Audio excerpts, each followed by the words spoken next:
I am Dhaval. I will be the moderator for the panel. And let me first start with introducing the panels. The panelists that we have, very knowledgeable and passionate panelists, and we are humbled to have all of you join us today. We have with us Pooja Nair, who has been part of the nonprofit sector for over a decade. She has worked variously as a researcher, documentation consultant, trainer, and now as an independent therapist. She's a faculty at Mariwala Health Initiative's Queer Affirmative Counseling Practice Certificate coach. She has an MPhil in social work and has worked in the areas of life skills, gender, sexuality, violence, and child sexual abuse. She has also worked with adolescents on life skill development. She's currently doing her PhD in addition to being a mental health practitioner and trainer. She's also part of Labia and a queer feminist LBT collective. Welcome, Pooja. Thank you so much for having you with us.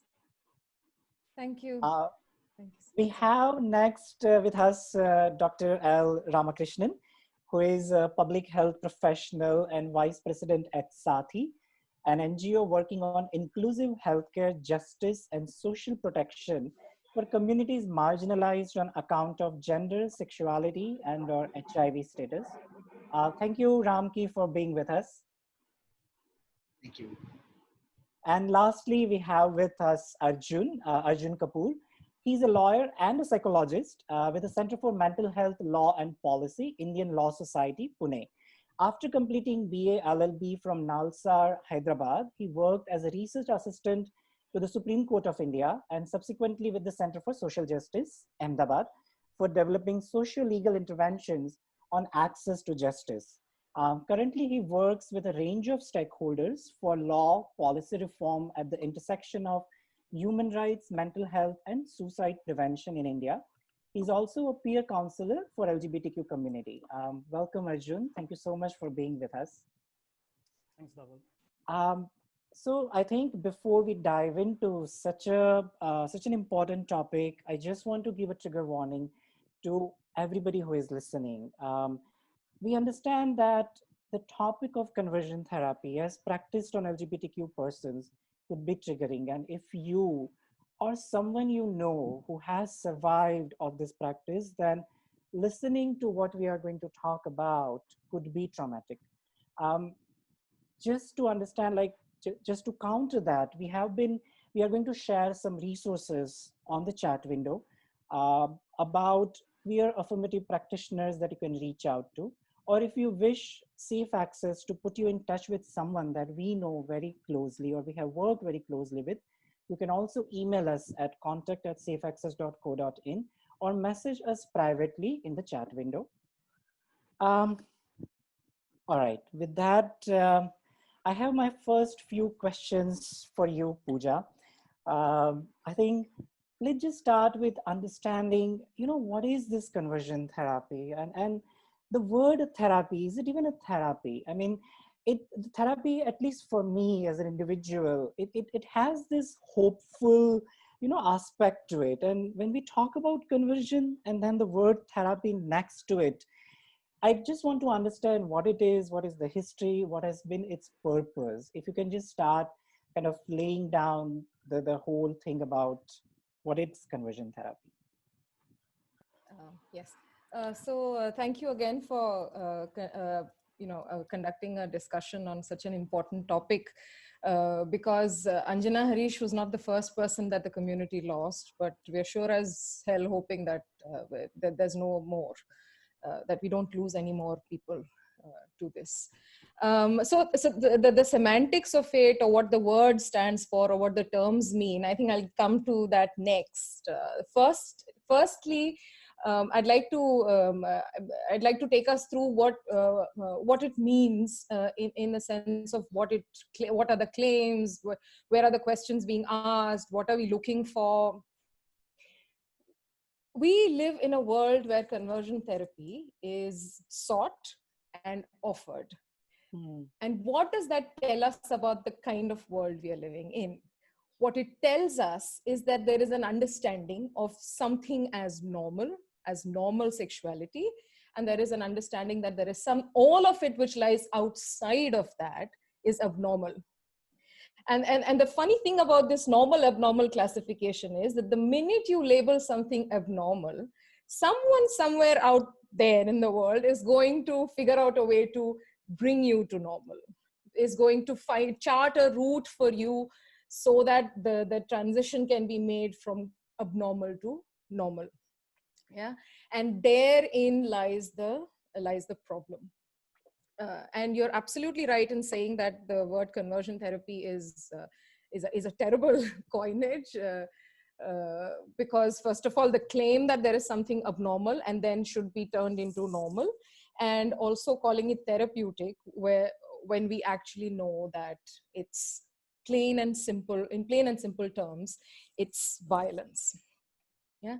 Now, if to understand what conversion therapy is, I'd like to offer an expansive definition, a wider definition to it. So I'd say that conversion therapy includes a range of attempts made by a range of actors to, as I said earlier, convert or change people's sexual identity, sexual orientation, from a non-heterosexual one to a heterosexual identity.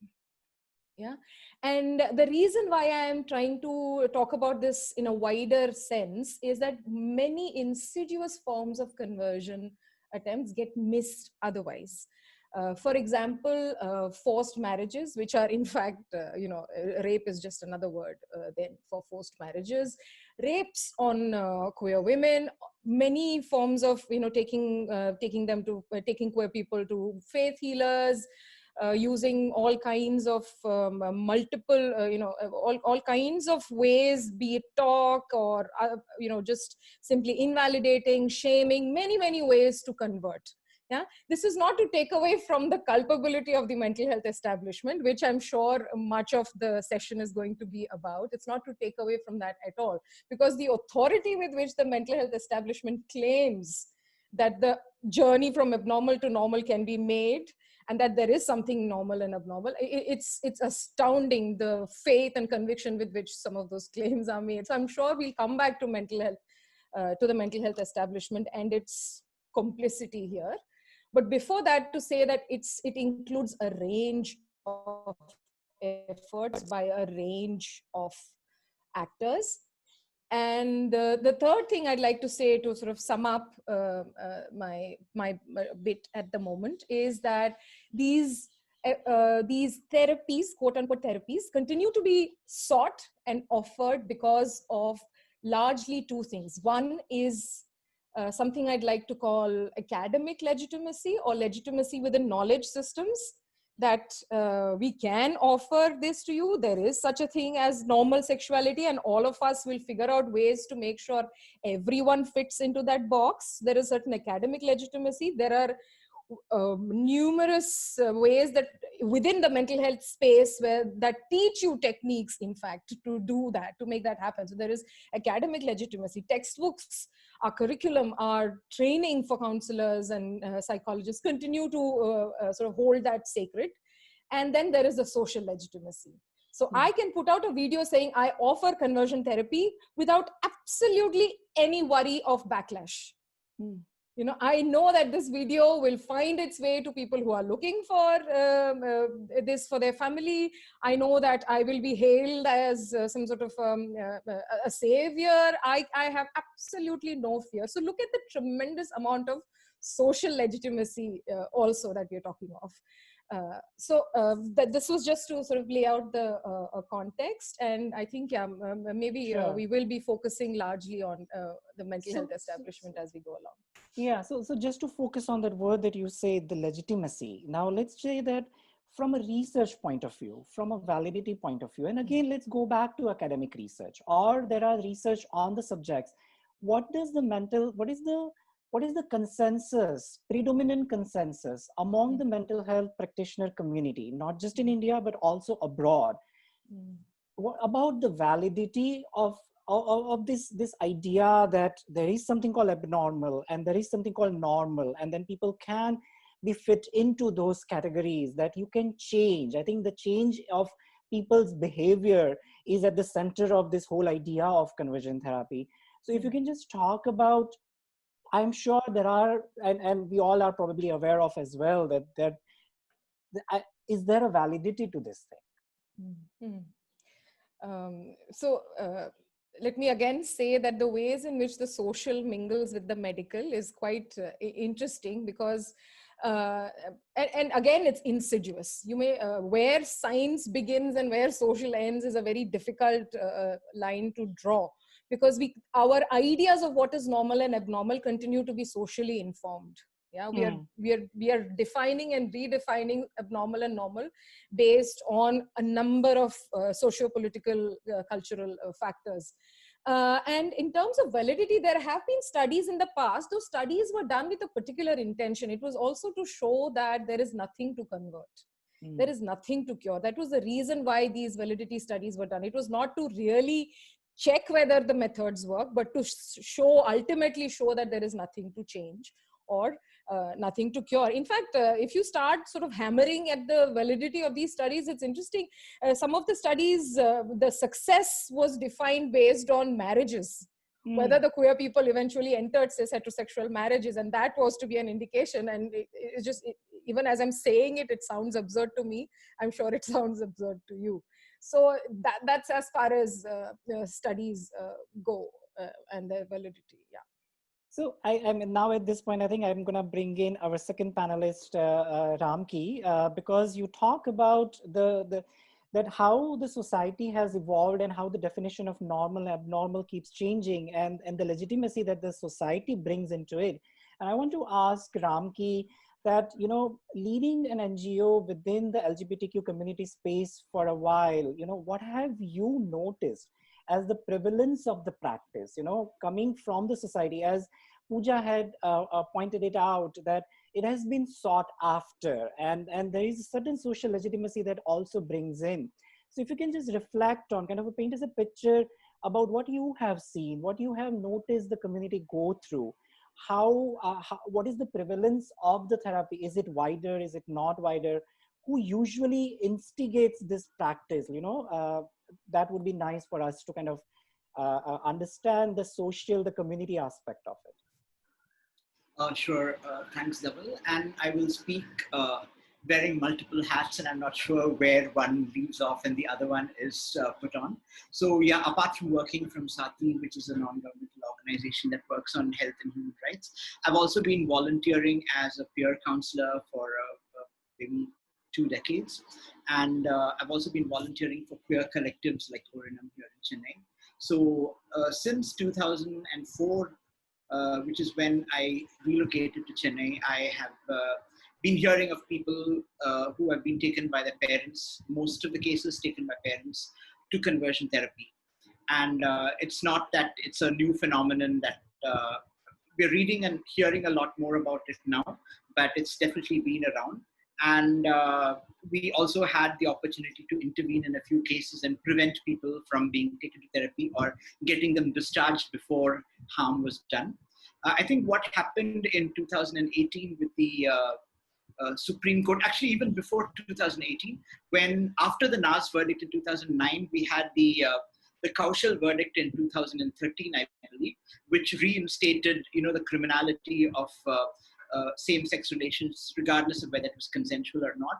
There we saw, you know, some incidents of parents to whom their children were out after the 2009 verdict, who got really worried and concerned that their children are going to be treated as, you know, criminals again, and they took their, you know, their children. When I say children, I'm referring to just offspring. They might be well over 20 years of age, to conversion therapy.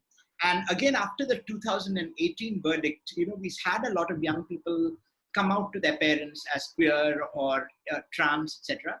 And this also seems to have led to some parents, of course, some parents did accept their children and so on, but we also have been seeing a lot of parents who've been, you know, alarmed by this newfound confidence of their child in asserting their queer or trans identity and have taken them. So we are probably seeing some more reporting now.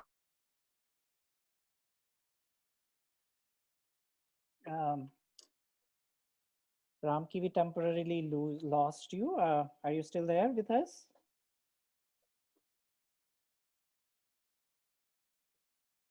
Okay, I'll give some time for his internet probably to recover.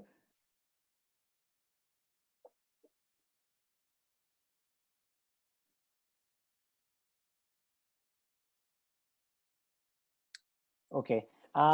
We can go back to Ramki, but the thing is, I'm gonna then in that case, since um Ramki, are you back? Yes, I'm back. Okay, Yeah. sorry, we lost you in the middle, but yeah, please Right. continue. Yeah. So I was saying that even as recently as the mid 2000s, people have been talking about conversion therapy as a disorder. There, I looked up a couple of references. So in 2008, Dr. Rao, who's I think the editor of IJP, published an agenda for the Indian Psychiatric Society. So this is 12 years ago, and even there was a reference to homosexuality as a disorder. And he cited among his references a publication called by Avasthi and Gupta in 2000, which is like the standard manual called Standardized Management of Single Males with Sexual Disorders. Mm-hmm. So this thing has happened well into the 2000s. And it was only in 2012 that the first editorial of IJP came out, where the same Dr. Rao, along with Dr. K.S. Jacob, who's a known and confirmed ally from CMC Vellore, actually wrote about advising against conversion therapy. But there again, the argument used was not one of ethics, but just the fact that these are of limited value, right, in actually changing sexual orientation. So to answer your main question, I think we're hearing a lot about it. And of course, there's a lot more social media available now to amplify the articles that do come out. And the sad case of Anjana Harish definitely brought this into the limelight. But I think these have been going on for many years. Yeah.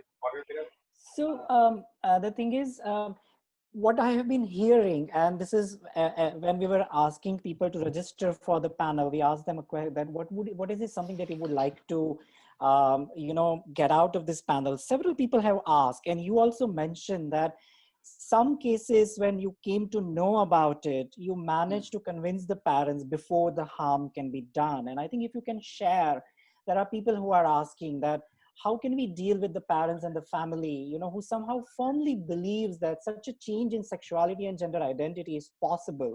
And in your, as a community running organization, when you mentioned that, if you can shed a little bit more light that how had that intervention worked out from your point of view?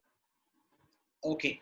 So to back up a little bit, I just wanted to talk about one of the first community-led efforts way back in 2009. It was called Campaign for Open Minds, and it was organized by the Orinam Collective based out of Chennai. So it was basically an attempt to identify queer-friendly, queer-affirming therapists, psychiatrists, different kinds of mental and physical health professionals who would take a stand, in favor of decriminalization, depathologization, and against conversion therapy. So at that point of time, we identified maybe some 80 to 90 mental health professionals who signed on to this campaign for open minds. There were 3 petitions. One was for healthcare providers, one was for families, and one was for community members. So we reached out to several of them, and in fact, some of them later showed support in the form of signing on to the psychiatrist's letter to the Supreme Court in the context of 377 as well. But one of the people we reached out to at that point of time who had signed this letter was Dr. K.S. Jacob from CMC Vellore. And he's been a very strong ally. So one of the cases, for example, where we knew that the person was being taken to an inpatient psychiatric facility in Idukki district of Kerala for conversion therapy, we were able to reach out to Professor Jacob, who got in touch with past students, maybe the Kerala Psychiatrist Network, informal networks, and called them up and actually got them to discharge the person before anything was done. In other cases, we've tried to speak with parents, and it's been a mixed bag. For example, right now there's somebody who's a DSP of police who at some level acknowledges that his child is trans, but is so afraid of what society will say and what will happen to his professional reputation that he's determined to at least speak to one person who can try to change this person before he gives up. And his alternative is to send the child abroad, so that person won't be in the picture at all. So yeah, I think we've had success with parents in non-crisis situations, like not really talking to them when they're about to take someone, but more in terms of after their children have come out to them. If we can connect them to queer affirming mental health professionals and they see a lot of community members with maybe other parents who have, accepted their children, I think that really makes a difference. And that's probably a good prophylactic approach. But otherwise, we would have to try and contact right now. One of the groups that we work with and that is doing fantastic work in Kerala, which is Queerala, yes, has been trying to get support in form of mental health professionals, and is also raising a complaint to the state mental health authority. So I think now with the Mental Health Care Act and the states having mental health policies and mental health authorities, and I think Arjun will speak more about this, we probably have more ammunition to tackle this. But historically, it's to try to, one thing we did, the community groups did, was, name and shame the psychiatrists and other mental health professionals who are, known to practice conversion therapy. And this was before the days of Twitter or active Twitter. But I guess we again lost Ram. ABC and not PQX. Go ahead. Yeah. Yes, sorry. Yeah, that's it. For a moment, I thought that I again lost you, but no. But I think that's something which I want Pooja to also comment on. This, what has been happening after Anjana Harish's episode is this newfound momentum of actually approaching the different mental health governing bodies across India and asking them for their position statement. And I just wanted to just spend 1 minute, if both of you can reflect on it. Can you hear me, Ramki? Are you having an issue? So if you can, maybe Pooja, you can get started. That, how has this interaction been, or maybe what you know about the different governing bodies? Has there been any opposition? Has there been any reluctance, or they thought that no, this is something that we anyway need to do, and they willingly have put out their different position statements? I don't think it has happened willingly on the part of most of the bodies that I know of. Even IPS, for that matter, I mean, Indian Psychiatric Society really dragged its heel, even to when it was about Section 377 as well. So right now, in terms of conversion treatment, and I think this again, the social momentum, social media, the way people are resisting, making their voices heard, protest, I think it's becoming harder to ignore that now, is how I would put it. Okay. And there are now, in some ways, there are people within these bodies who we do see as allies, who are pushing. And now those who are pushing within have also got connections with community and other forms of support. So there are practitioners within these psychological, psychiatric bodies, and then there is the community, and there are now connections here where we are drawing from each other, where certain alliances are building and getting strength from each other to push for some of these statements. So it's come to a point where the statement has to come. It will not easily come, but many of these bodies have had to write. In fact, I think Ramki would be in a better position to I know, but share. I lost him. But it's okay. So Ramki, yes, you are back. So I was just asking that if you can reflect on. I don't know if you heard the question, but me and Pooja were talking about whether the different governing bodies, including IPS and others, have they willingly put out their position statement. And what Pooja was saying is that it's the social momentum that had kind of pushed them in the corner where they had to react to it. And that is how it has been going on. Can you also, in a couple of one minute, if you can just tell us how your interaction has been like? I would completely agree with Pooja. There are some individuals who are very motivated and self-driven and genuine allies. There is a huge mass of people that are neutral to negative and don't want to get into controversial areas.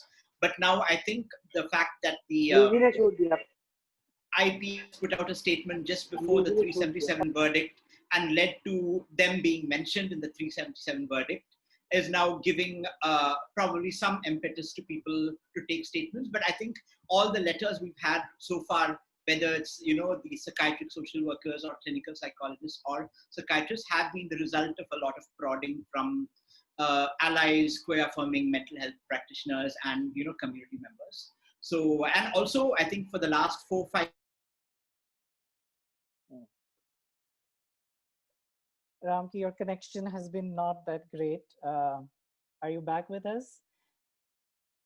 So at this point, what I was planning to do is to just bring in the voices of the community. I mean, we know there is a lot that has been covered about the most recent episode, but as Pooja and Ramki both have pointed it out, that this has been going on for a long period of time, and the experiences are across wide range.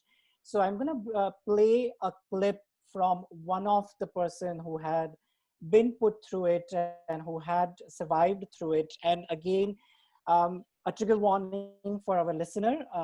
I'm going to play this audio clip, and then there is another narration that I will get into it, and then we'll get back to the discussion. But I think it is very important to hear firsthand about these experiences, and these are not longer than a couple of minutes. So just while I play with it. And again, there is a possible trigger warning, and please refer to the resources that we are putting out into the chat window.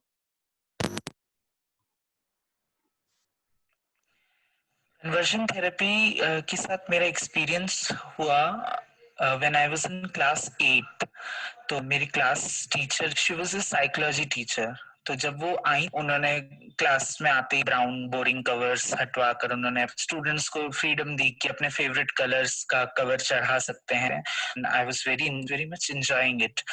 But समय के साथ वो चीज धीरे धीरे बदली, और उन्होंने जब मुझे पहली बार नोटिस किया तो उन्होंने कहा कि तुम कैसे अजीब लड़कियों की तरह चलते हो. चलने फिरने को, मेरे हाव भाव को, मेरे बॉडी लैंग्वेज को जज करने लगी. That I have a feminine behavior. ये बात पेरेंट्स टीचर मीटिंग में मेरे पेरेंट्स तक पहुंची, and she recommended to my mother कि you should take him to some psychologist. So Lucknow में ही मेरी मदर ने एक साइकोलॉजिस्ट से मेरी मुलाकात करवाई, and the doctor was the first person who gave me a conversion therapy. उन्होंने मेरी मदर को प्रॉमिस किया कि हम आपके बच्चे को ठीक कर देंगे. और ये जो फेक प्रॉमिस उन्होंने किया ना, it will remain always a critical problem in my life, क्योंकि वो एक होप जो उन्होंने डेवलप कर दी ना कि चेंज हो सकता है.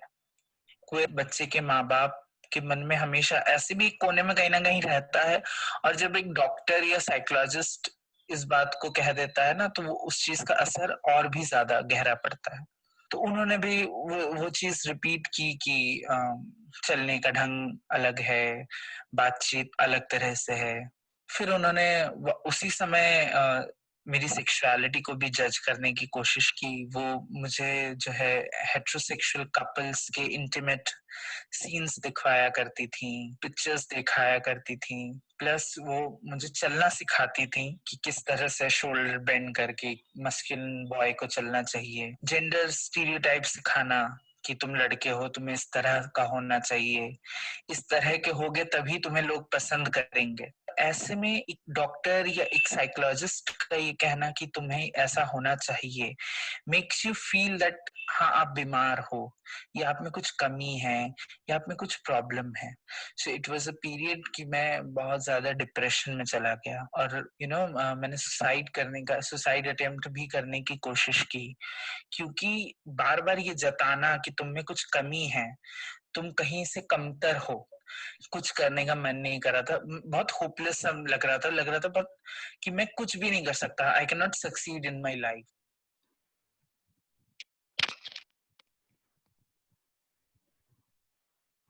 This point, I just want to take a few seconds of kind of a silent pause, just to reflect what this person, when they were just a little kid in grade 8, what they must have gone through. Like if you just reflect for just 5 to 10 seconds of with silence, and then we'll get started.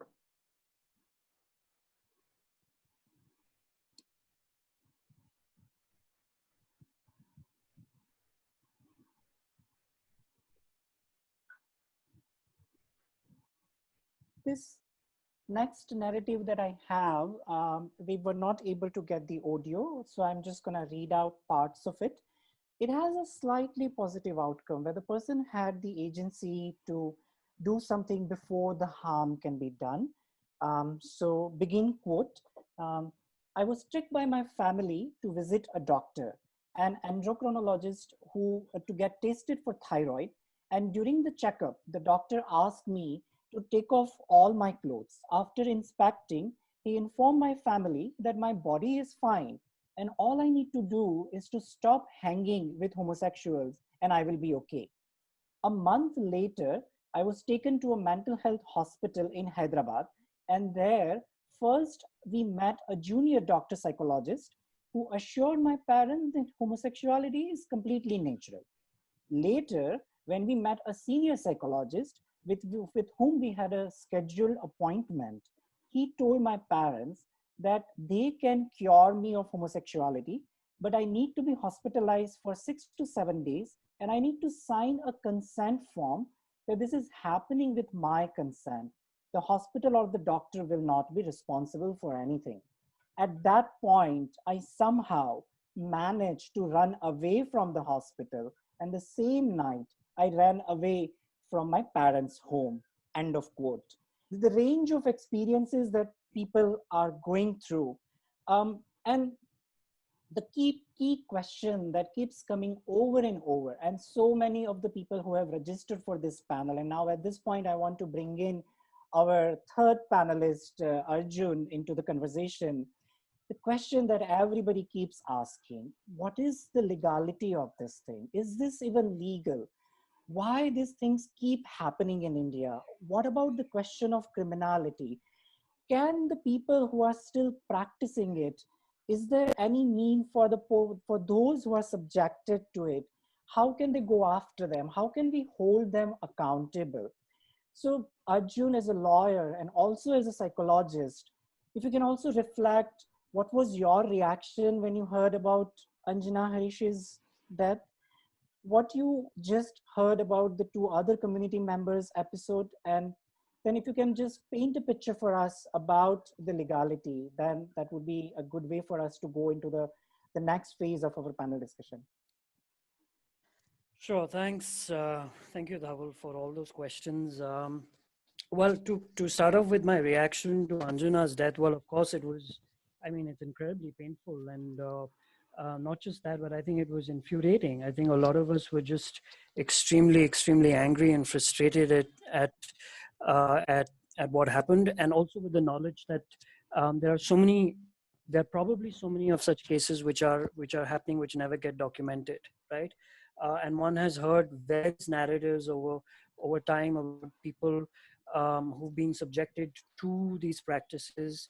And some of them have been extremely, extremely lethal, ranging from electric shocks to, inducing drugs to all kinds of inversion therapies. So, I mean, I think whenever you hear, a case like this, it of course brings in a lot of sadness, just to imagine what kind of distress a person might have undergone, and especially somebody like Anjana, who was very politically active, who was part of feminist circles, who had a strong political understanding of issues, and was also extremely strong to stick by her ideologies.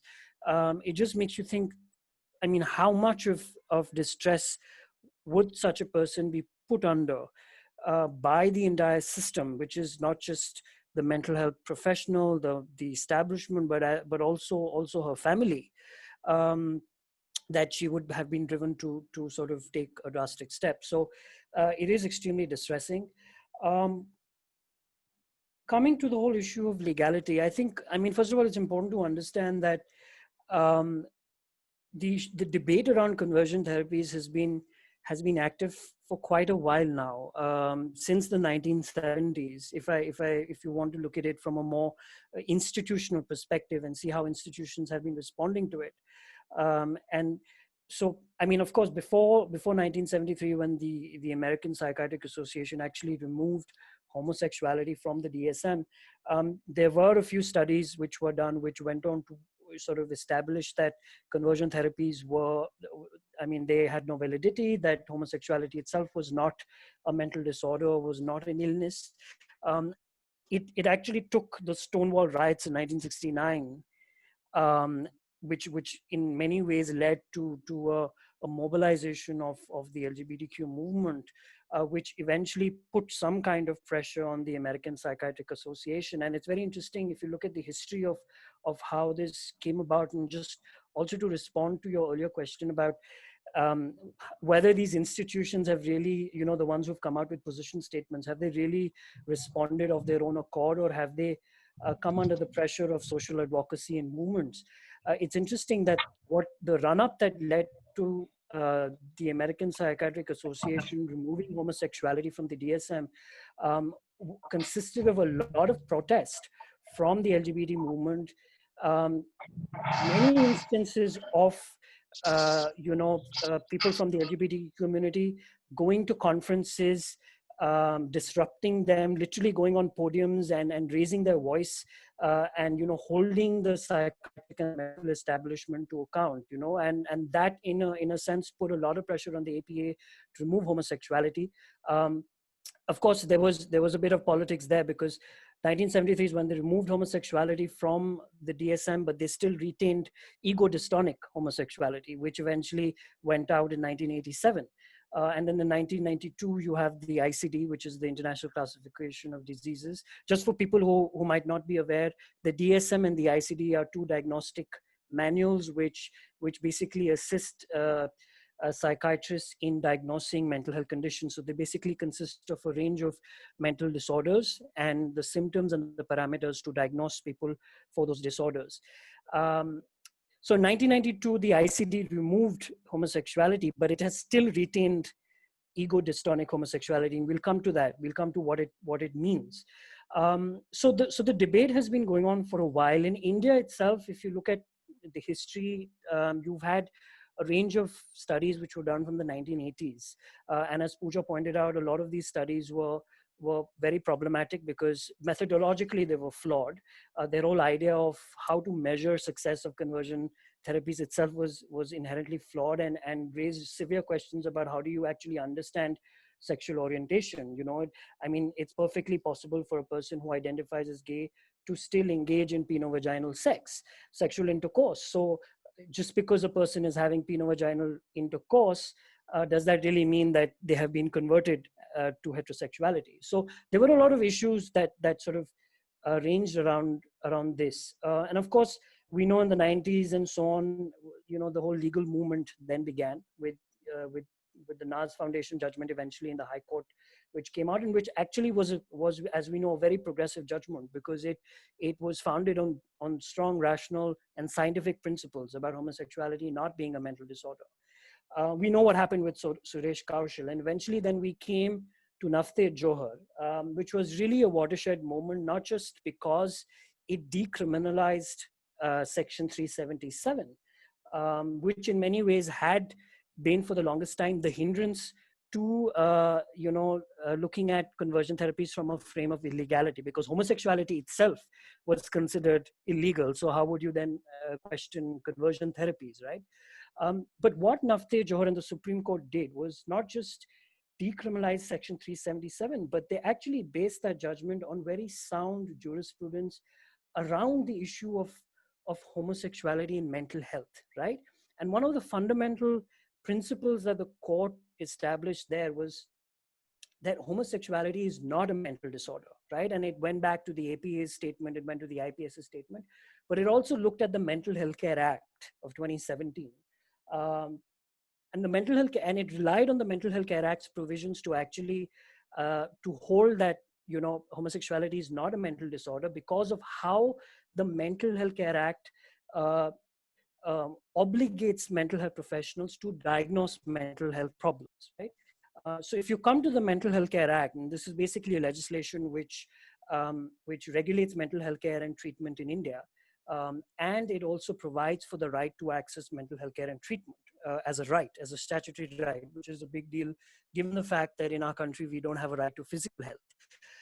Now, the Mental Health Care Act very clearly states that any determination, it doesn't use the term diagnosis, it uses the term determination, which means that any authority, it could be a psychiatrist, it could be a mental health professional, it could be a officer of the government who has some responsibility to discharge, its roles under laws which relate to people with mental illness. No determination of mental illness can be made except in accordance with internationally and nationally established medical standards, right? Which is both the DSM and the ICD. Now, both the DSM and the ICD very clearly state that homosexuality is not a mental disorder. You've also had a range of organizations from the APA, the World Psychiatric Association, the Indian Psychiatric Society, the Royal College of Psychiatrists across the world who have clearly said that homosexuality is not a mental disorder, it's not an illness, and in effect that there is nothing to cure. Now, the Mental Health Care Act also says this, and it says that any mental health professional or medical practitioner, right? So this is just not a psychiatrist or a psychologist, but this also includes a medical practitioner. If they end up proposing, recommending, or specifying any kind of treatment which is not authorized by the field of their profession, then they are liable under the Mental Health Care Act for violating the provisions of mental health care. And they're actually they're liable to prosecution, which means imprisonment for 6 months or more than that, and a fine, right? So while the Mental Health Care Act doesn't really mention the term conversion therapy, it very clearly says that no mental health professional or practitioner can practice or recommend or even specify any treatment which is not authorized by their field of profession, right? The other important thing that it does is that so there are very important provisions. There's section 18 and 21, which very clearly state that any discrimination on the basis of sexual orientation and gender, along with other criteria, is something which will be in violation of the Mental Health Care Act, right?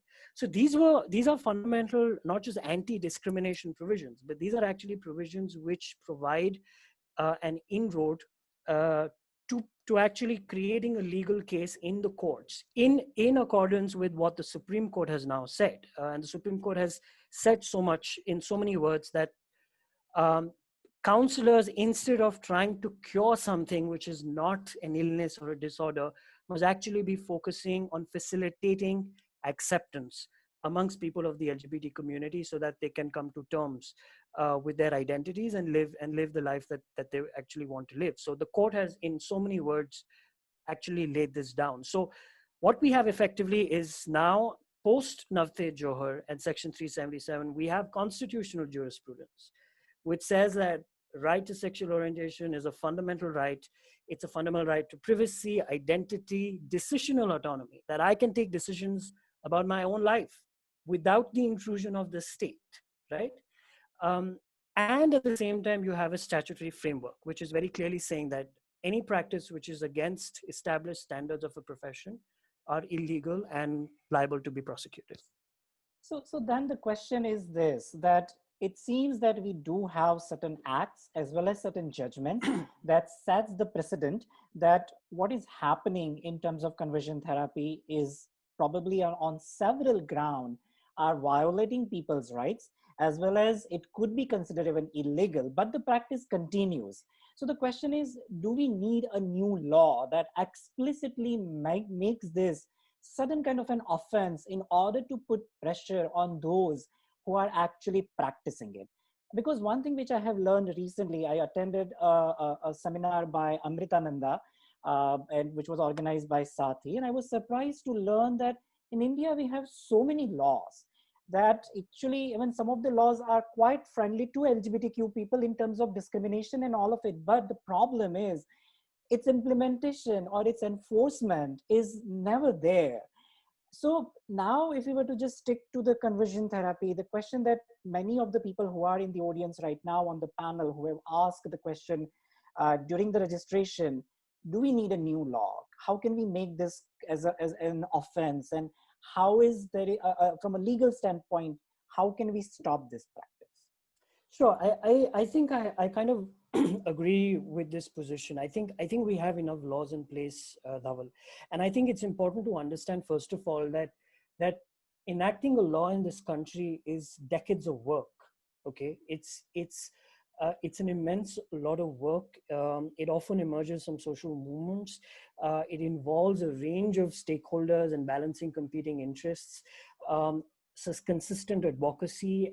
So actually, bringing a law onto statute book, getting it enacted and enforced is a monumental task in this country. The Mental Health Care Act itself took about 10 years to be drafted.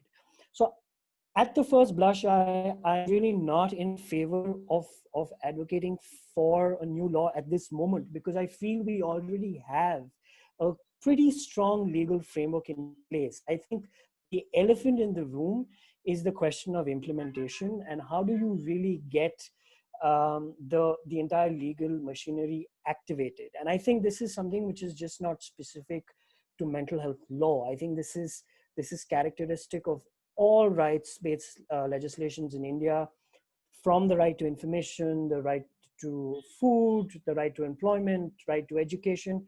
All of these laws I mean, they're not perfect laws, but they're good enough laws. And the reason why we face a difficulty is because we fall short when it comes to implementation. The second point I want to make is that to think that we can leave the job of implementation to the government is really, you're shooting the trees for the woods, right? That it doesn't make sense, because until you have an active civil society movement which is pushing the government, like we have done with some of these representative bodies like the Indian Psychiatric Society and so on and so forth, I think we need to really build our alliances and get our game in order while we are pursuing the work of advocacy and things like all of our social media sort of movements and all of that, which is extremely important. I think some of us really need to get behind some of the legal bodies and actually activate some of these provisions. And the Mental Health Care Act provides for it. The problem is the Mental Health Care Act itself has not been implemented. It's been 2 years, and we're still trying to get the basic machinery and the infrastructure in place in the form of the state mental health authorities, the mental health review boards, which are basically the two main authorities at the ground level, which are meant to implement the act, to regulate the conduct of mental health professionals, and to receive any kind of complaint, rights violations against mental health establishments and professionals. But I think some of the things that we can definitely do at this stage is, like Ramki had mentioned, I think we need to get after the state mental health authorities. I think it's important that we very strategically choose our cases which are strong, where we've got good evidence, and we file these complaints before the SMHA, put the pressure on them to actually take some kind of action. The Mental Health Care Act provides for powers to the SMHA and the MHRB to not only sort of look into the conduct of mental health professionals, but also inspect the conduct of mental health establishments, where a lot of these professionals and practitioners may actually be operating from. So you don't want to just focus on the mental health professionals. You also want to get the establishments involved, because they have a duty and obligation under the Act to ensure that they're complying with rights-based provisions and ensuring that there are no rights violations happening within these establishments. So I think we really need to get behind the SMHAs, and whenever the MHRB is set up, I mean, that's a different discussion altogether. And of course, after that, you have the high courts, and the high courts have been activated, and the Supreme Court have been activated in the past. We have writ jurisdictions, so under Article 32 of the Constitution and 226. So you can always approach the high courts for redressal of any violation of a person's legal right. And since we have legal frameworks and jurisprudence here, there's no reason why the court shouldn't be listening to these petitions. But I think it's important to go step by step and really focus on first of all, what the statutory framework allows us through the SMHAs to also get them to take accountability, right? Because then the SMHAs are never going to be active. They're never going to really do the work that they're meant to be doing. So I think we need to kind of look at it more strategically. But I think we have a range of options before us.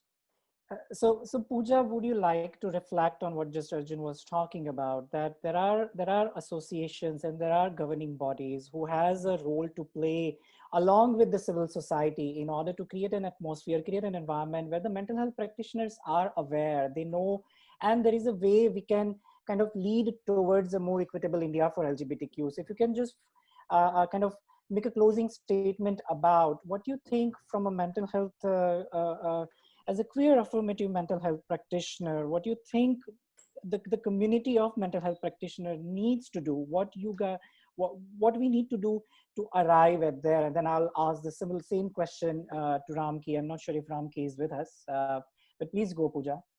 Okay, thank you.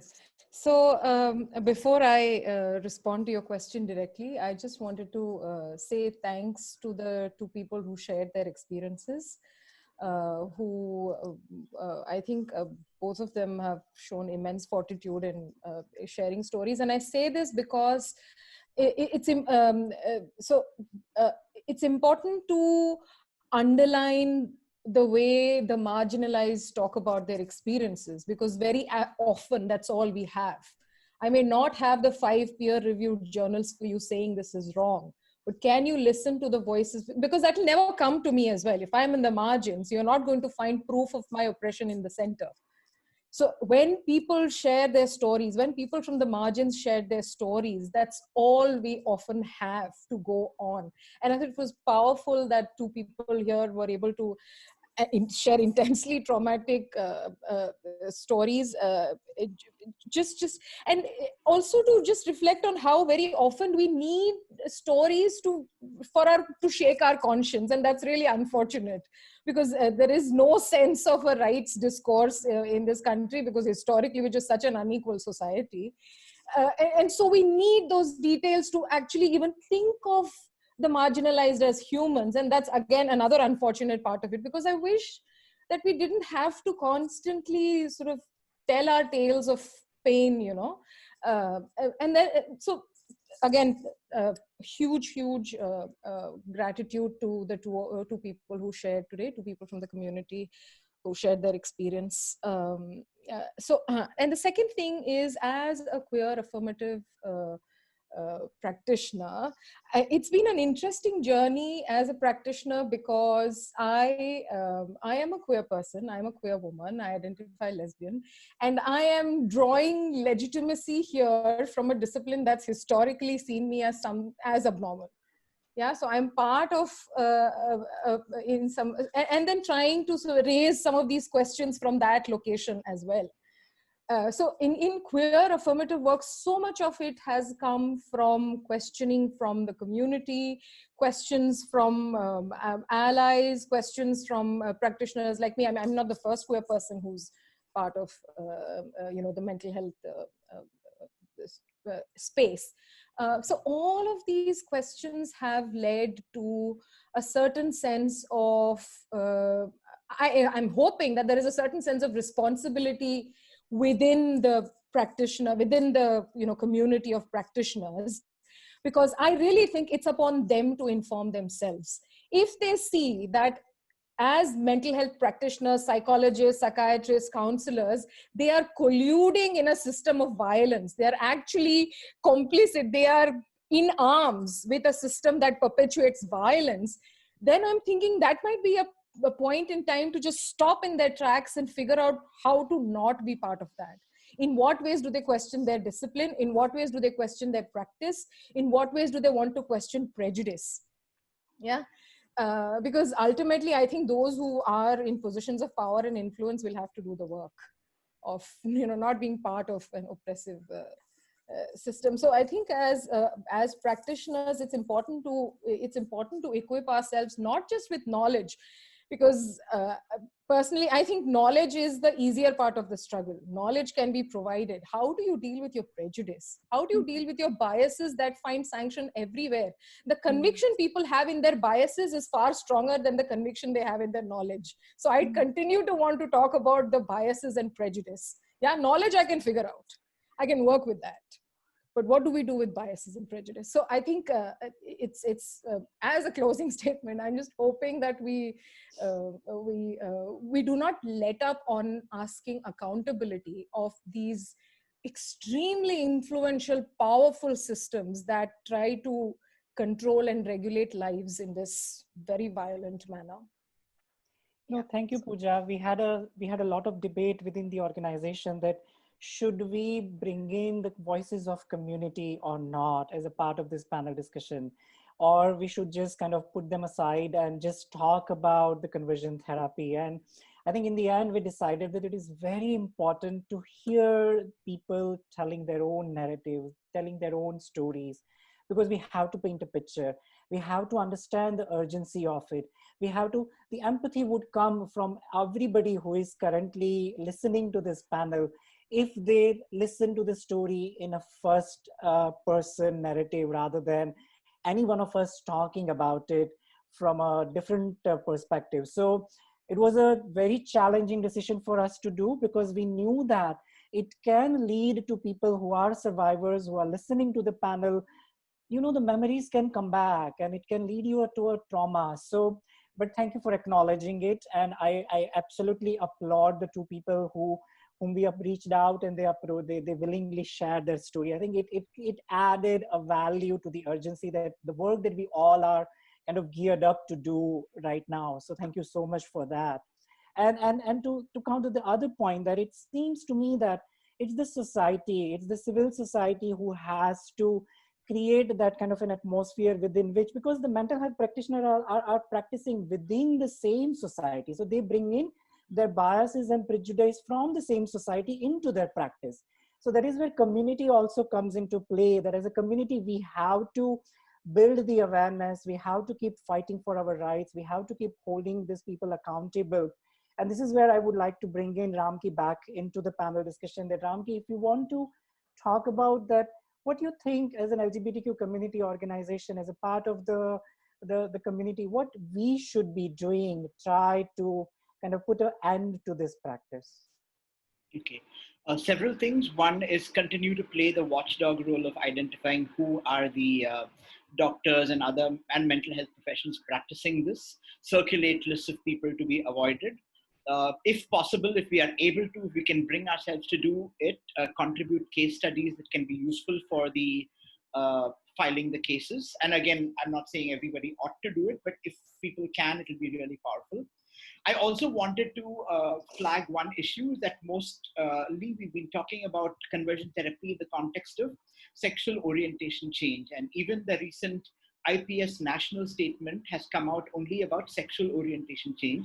It's important to remember that it's not only sexual orientation, it's also gender identity. And unfortunately, a lot of the doctors here are still using DSM-10, which uses the language of gender identity disorder, rather than gender incongruence, which is in ICD-11. And we can also remember that many years after ego-dystonic homosexuality was removed, you continue to see papers in psychiatric journals in India talking about patients who came asking to be cured of their ego-dystonic, of their homosexuality, was then labeled as ego-dystonic. So I think while we're doing all of this advocacy, we really need to absolutely include transgender issues and people who claim to quote unquote treat gender identity disorder with many of the same cruel, barbaric, unethical, illegal, unscientific practices. Thank you, Ramki. And I think with that, I'm going to start with the questions that we have been receiving, not just from the chat window, but also what we received while people registered for the panel. And the first question that kind of I immediately connected to it, and I'm not sure, somebody asked, that what if a mental health practitioner received a request directly from the person that to get to subject them to make them change. And when I read that question, it immediately took me back to my own coming out and my own the days and months, the dark time where I had that overwhelming need to change.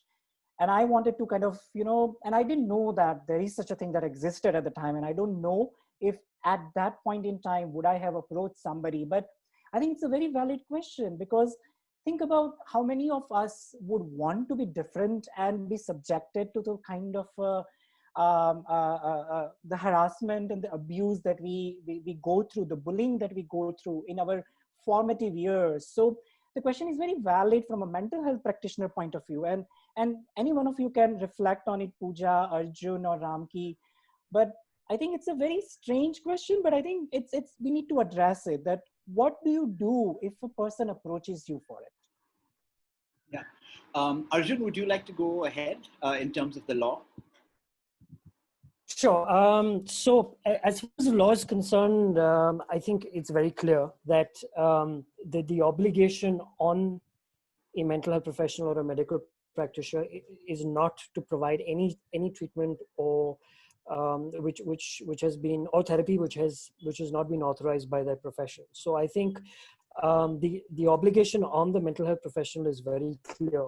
I think the role of the mental health professional here is to actually be to play an affirmative role and to facilitate acceptance, right? And this is the crux of the issue around ego dystonic homosexuality. What is ego dystonic homosexuality? The idea that I have no doubt about the fact that I identify as a homosexual or otherwise, but I am not comfortable with the fact of being homosexual, or that I'm extremely distressed about my sexuality.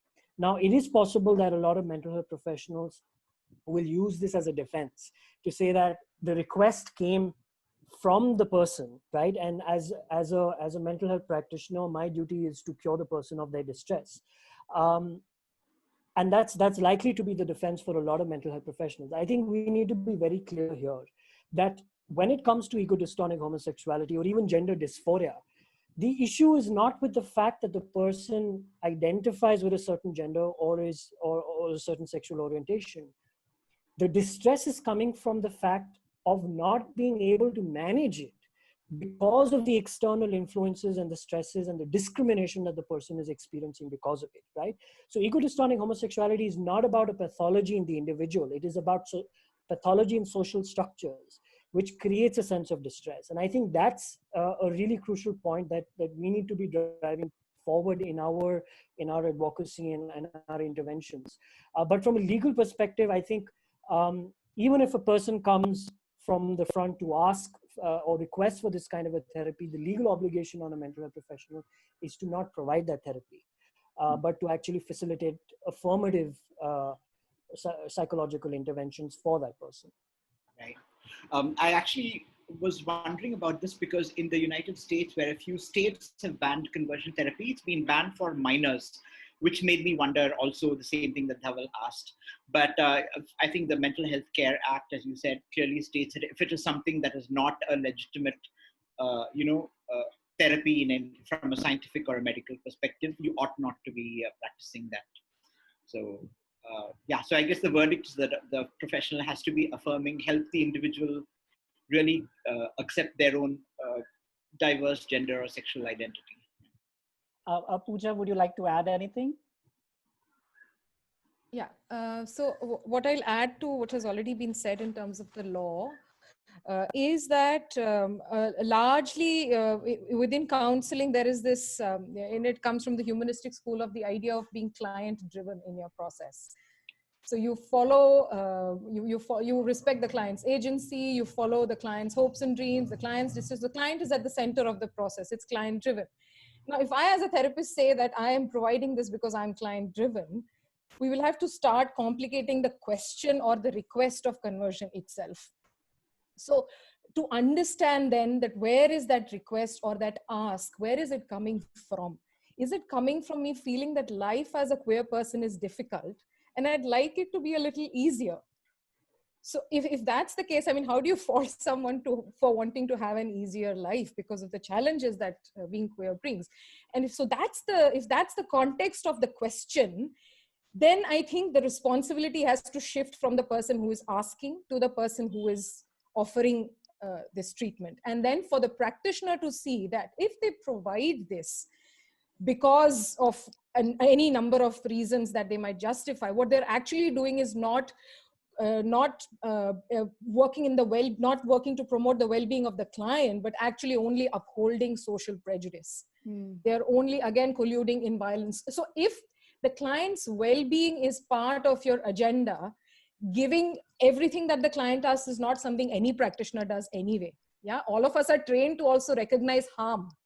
Yeah, if we're talking about self-harm and all kinds of these challenges, dependence, self-harm, addiction, etc., whatever terms you'd like to use, practitioners are trained to recognize, to work with it, to have intervention plans in place. Why is this not seen as harm? If you saw it as harm, trust me, there are tools and techniques within the therapeutic model to help you figure this out.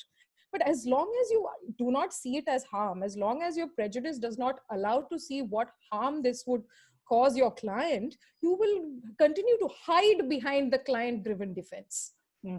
So that's where I think it's very much true, and it's a conundrum that people sometimes face. That's why I thought that when I saw that question, that no, I want to put it out there and hear all of you kind of reflect on it.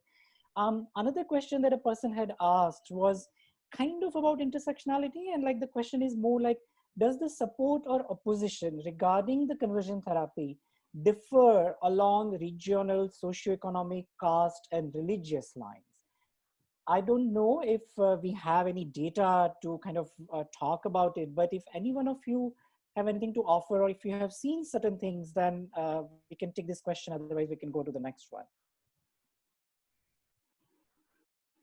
Ramki or anyone, if you have seen a certain prevalence about this, certain socioeconomic, certain caste, certain religion, I don't know, but I mean, because we are very poor in collection of data, but so we may not have enough data to talk about, but. Yeah. No, I think that there are homophobic parents and transphobic parents across all of these lines you speak. Maybe the ways they manifest may be different, and maybe there are some forms of religion that might actually organize prayer camps around this. And I'm thinking particularly of Pentecostal prayer camps that are proliferating in Kerala around, praying the gay away, if you will. But beyond that, I think that both homophobia and its opposite may be found across every layer of identity you described. Correct. And I think I'm just reading one question in the chat room. As you pointed it out initially, that we are talking primarily from a sexual orientation point of view, and we need to bring in the gender identity aspect of it, and the trans identities as well. And somebody in the chat room just correctly pointed it out that it is vital to remember that some endocrinologists prescribe and administer conversion therapy for intersex and asexual persons as well. So if any one of you have to reflect on that, because in the whole spectrum of LGBTQIA, many at times we are kind of not, I mean, there has always been struggle to include trans, and now I think we are also finding a similar kind of a struggle of inclusion of people of intersex and the kind of things that are being done on them. So if any one of you would like to reflect on the comment that we have in the chat room. Yeah. Would one of you like to go? Pooja or Arjun? Go ahead, Ramki. Maybe if Ramki, please go ahead. So asexuality is definitely a sexual orientation. So I think many of the things that people are doing in terms of conversion therapy for people who are same gender oriented, they also do for asexual people. Regarding intersex, I think the issues may not necessarily be associated with their sexual orientation.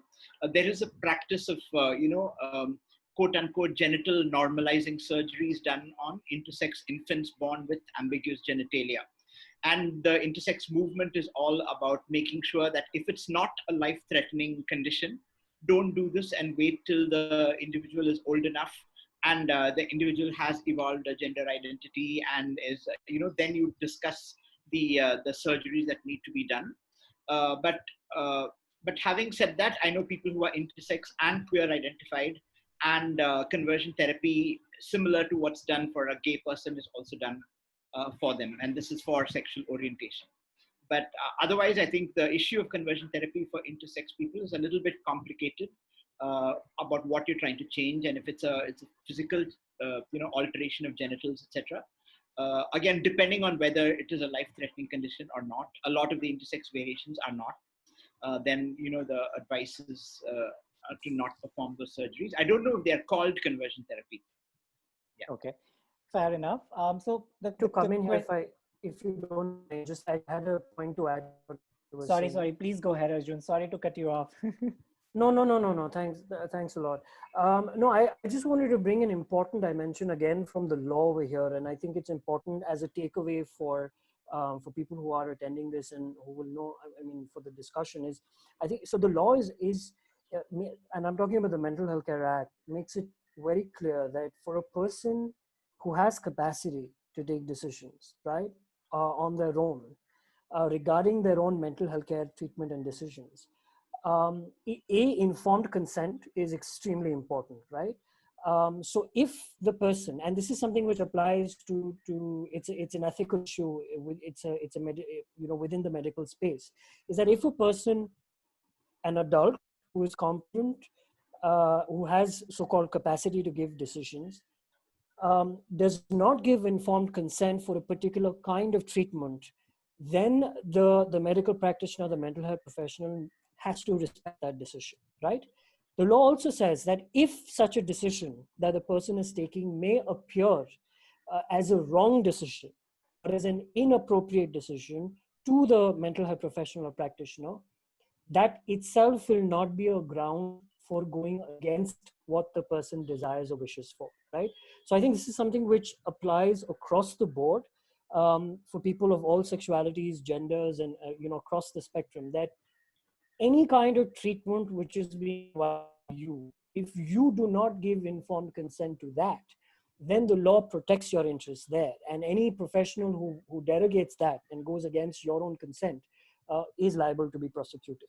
So I think that's a really important legal concern that one needs to identify, especially in their interactions within the clinic. They are interacting with the mental health professional. So what would you advise to a person who come across somebody who is not doing what you just described? Either it is not an informed consent or they are actually practicing conversion therapy.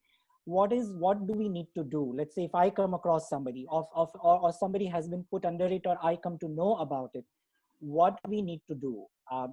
And this is a question for anyone, all three of you.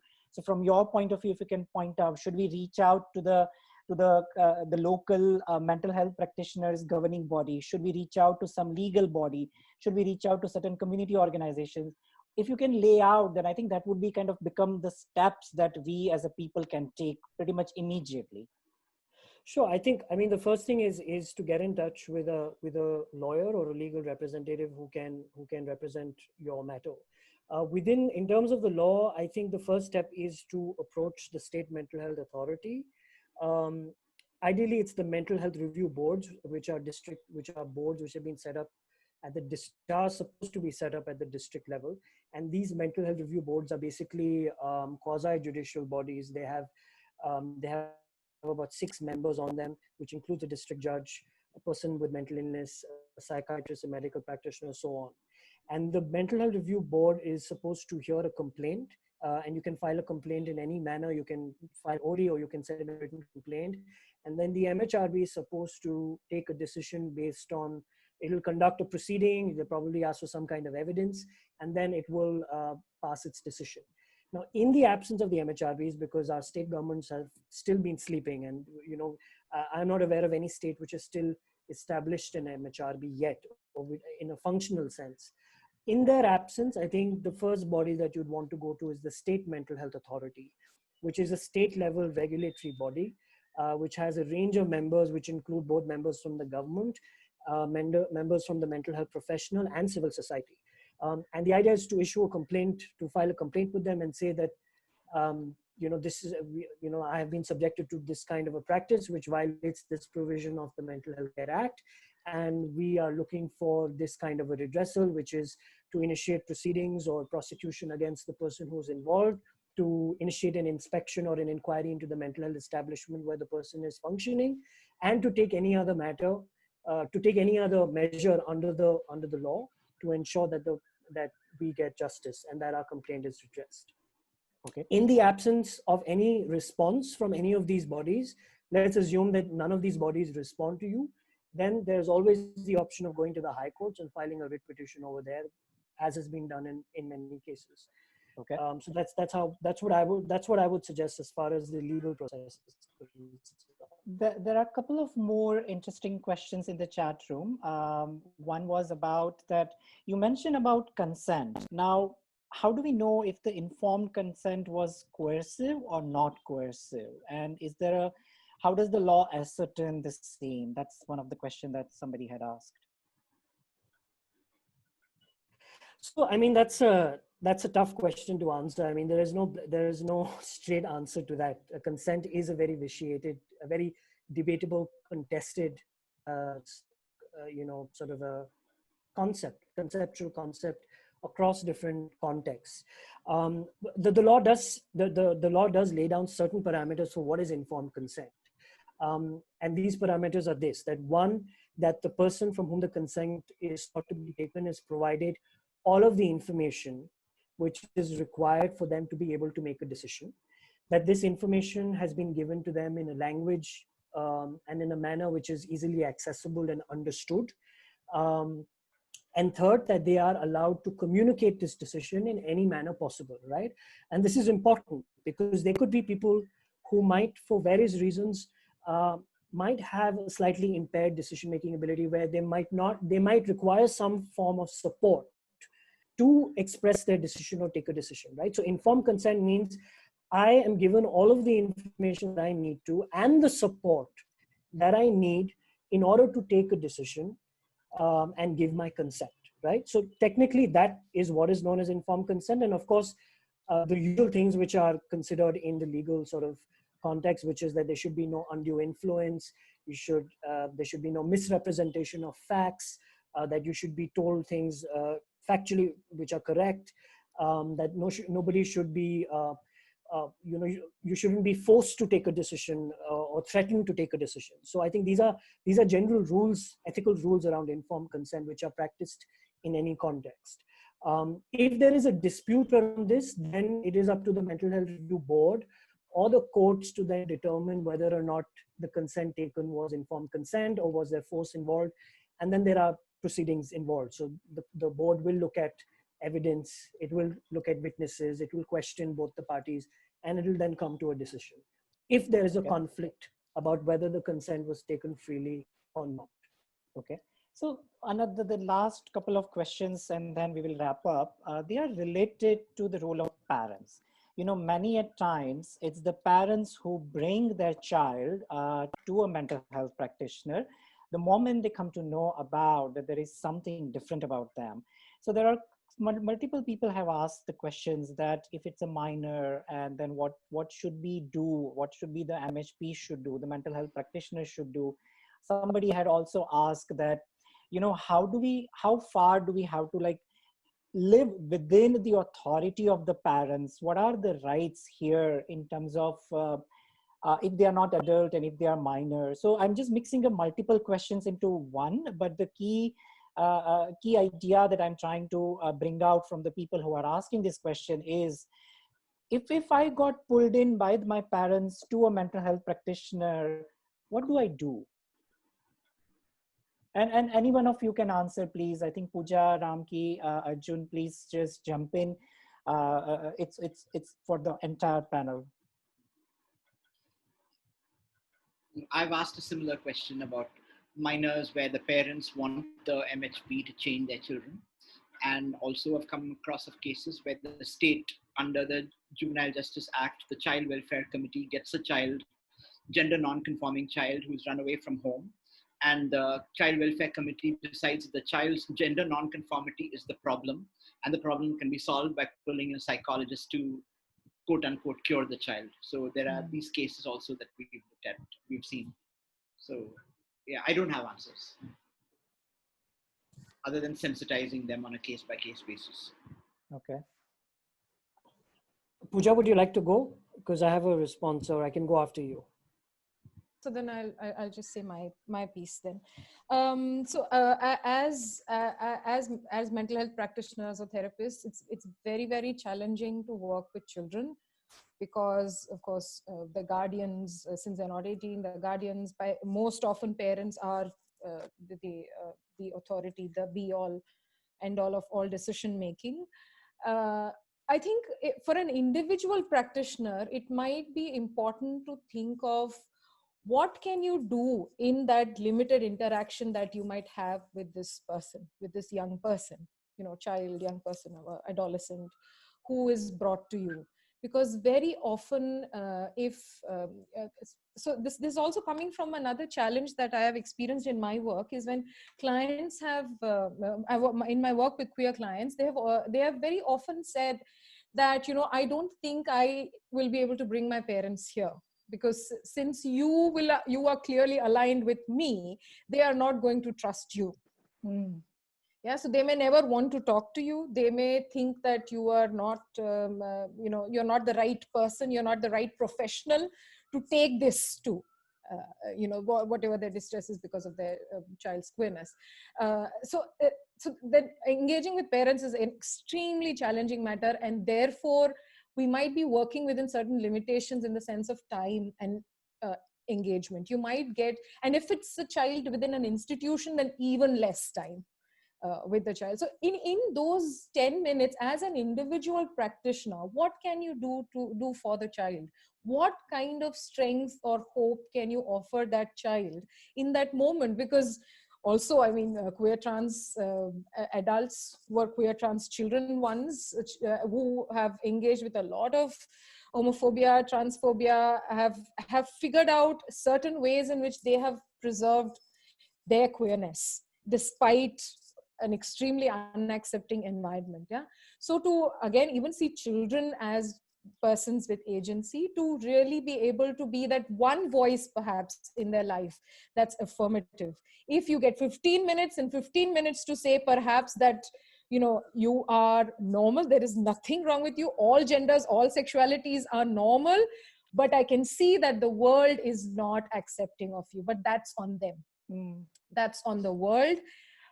This, and it may not that there will be a time when you will also have the resources to then separate from these oppressive systems that you're part of, or there may be ways in which at some point you might be able to it's about lending hope that this it's not going to be this way forever. So in that 15 minutes as an individual practitioner, please do not underestimate the what you can do for a child who is within this institution or has been brought to you by the parents. Because if the parents sense that you are somewhat aligning with the child and not providing the conversion that they've come looking for, you might never see the child again. Parents will not bring. So to just figure out how much you can do with that limited interaction, because that still might be a huge source of strength for a queer child, because of the scarcity and the deprivation with which a child comes to you. Your one voice or your one input there could also be a huge source of strength. Very much true. Arjun, you had something to say? Yeah, very quickly, Dhaval. So I'm not going to cover the point about minors, because I think Pooja's covered that. Of course, there is a legal issue of the fact that, the legal guardians of minors are their parents. So if anything has to be questioned, then it has to be questioned in a court of law, where you need to prove that, the legal guardians are not acting in the best interests of the child. And that is possible, but then that is a whole task of its own. I want to bring up, I think it's a very important question in general that you've raised, and I think it also foregrounds, because we've probably not sufficiently emphasized how violent families can be, right? And especially in the spaces of conversion therapies, it's usually the families who bring their child or their offspring to a mental health professional. So, and there is a glorious provision in the law which really, at least for adults, people who are above the ages of 18, does provide some kind of respite over here. And what the law says is that when it comes to a person's mental health care and treatment, every person, right, whether or not they have a mental illness, has the right to appoint a nominated representative, right? A nominated representative is essentially a person who provides support to the person to take decisions, or takes decisions on their behalf in case the person is not in a position to take decisions, right?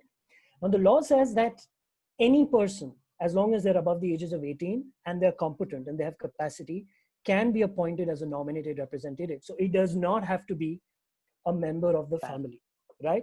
Very, very important, very important. Which means if an adult has been forcefully admitted in a mental health establishment, which was the case with Anjana, where she was forcefully admitted in a de-addiction center, any procedure for admission or treatment or any formality in terms of mental health care treatment and decisions has to be mediated through the nominated representative. They will trump over the family, right? So if every person today who feels that there is a possibility that their families might act against their interests by taking them to a mental health establishment, should appoint their nominated representative, right? It's a simple procedure. Write it on a piece of paper, right? And get that person to sign saying that I consent to be this person's nominated representative. And God forbid you are admitted in an establishment forcefully, all you need to do is say that I want my nominated representative here who is going to take all these decisions on my behalf, right? And that completely sidesteps the family and the violence that they're inflicting on the person. No, that's a very important thing that you brought out, because that's kind of a legal remedy that people have at their hand pretty much right now. I think we ran out of time, and there might be some other questions that I'm not able to get to, but I think that I'm just going to now close it. And this is kind of the end of our time together. And also it is the end of the Pride Month, and the last weekend of the Pride Month. And I'm glad that we got a chance to discuss such an important topic, reminding everybody that Pride is as much about celebration as it is about our continuing protest and struggle for justice for all marginalized people. So I truly thank for all of my panelists who came together here on a Saturday afternoon and help us build our awareness. And thank you for the audience who brought some really fantastic questions. Thank you so much. And I wish all of you a happy Pride and a good weekend. Thank you and goodbye. Thank you, Dhaval. Thank you to everybody. Thank you. Bye, guys. Thank you so much. Thanks. Bye. Bye-bye.